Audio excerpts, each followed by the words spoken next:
Ano? Kung mayroon tayong madakip ba? Kung walang madakip, wala tayong magagawa dyan.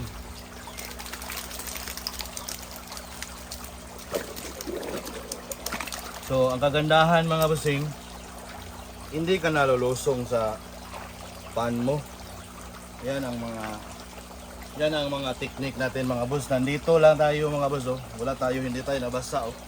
Yan yung crayfish mga boss. So, sana na nakita niyo yung crayfish mga boss. Yan yung crayfish, oh. So, yan yung bahay nila, oh. Meron pang maliit, oh. Hindi gumalaw. Uy, may mga krillings na maliit mga boss.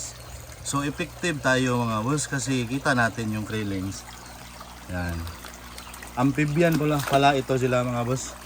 Yung mabuhay sila sa land at tubig.